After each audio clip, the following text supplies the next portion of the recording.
कहानी साधु की बेटी।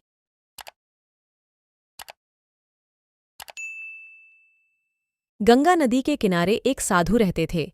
वे न केवल विद्वान थे बल्कि उनके पास जादुई शक्तियां भी थीं। एक दिन वे ध्यान में मग्न थे, तभी बाज की चोंच से एक चूहिया छूटकर उनके हाथों में आ गिरी। उसकी छोटी सी पूंछ व काली चमकीली आंखें थीं। उन्हें वह बहुत अच्छी लगी, पर घर ले जाने से पहले उन्होंने जादुई मंत्रों के प्रयोग से उसे एक लड़की में बदल दिया।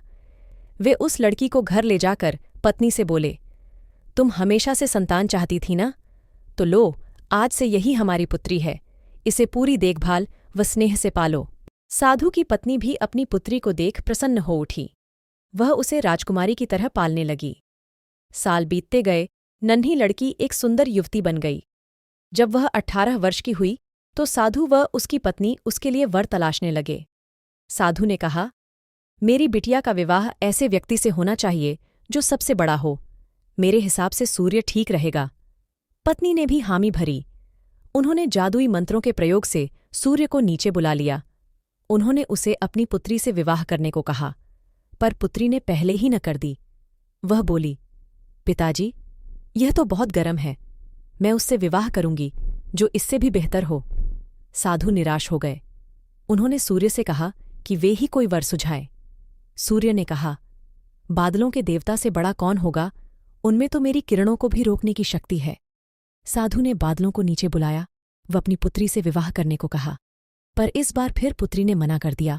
वह बोली, ये तो कितना बदसूरत है, मैं इससे विवाह नहीं कर सकती। साधु ने बादल देवता से कहा कि वही कोई अच्छा वर सुझा दें। वे बोले, पवन देवता ठीक रहेंगे, वे तो मुझे भी अपने फूंक से उड़ा देते हैं। साधु ने पवन देवता को बुलाकर अपनी पुत्री से विवाह करने को कहा। पुत्री ने फिर इनकार कर दिया। वह बोली, मैं इससे शादी नहीं करूंगी। ये तो कहीं टिकते नहीं, हमेशा यहां वहां भागते रहते हैं। साधु ने पवन देव से पूछा, क्या मेरी पुत्री के लिए ऐसा वर हो सकता है जो आपसे भी बेहतर हो? पवन देव ने कहा कि पर्वत देव मजबूत व ऊंचे हैं, वे मेरा भी रास्ता रोक देते हैं। साधु ने पर्वत देवता से कहा कि वह उसकी पुत्री से विवाह कर लें। पुत्री ने फिर से मना कर दिया। वह बोली, ये तो बहुत लंबे, सख्त व कठोर हैं, मैं इनसे विवाह नहीं कर सकती। इनसे भी कोई बेहतर चाहिए। पर्वत देवता ने चूहे का नाम सुझाया। वे बोले, माना मैं काफी सख्त, मजबूत व ऊंचा हूं, पर चूहे मुझमें भी आसानी से बिल बना सकते हैं। साधु ने चूहे को बुलाया। उसे देखते ही उसकी पुत्री खुशी से उछल पड़ी। हाँ पिताजी, यही तो है वह, मैं जिससे शादी करना चाहती थी।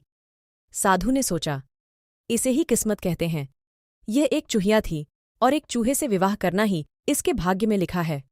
उन्होंने जादुई मंत्रों के प्रभाव से पुत्री को फिर से चूहिया बना दिया। चूहा व चूहिया विवाह करके खुशी खुशी रहने लगे। शिक्षा, कोई भी अपने मूल स्वभाव को नहीं बदल सकता।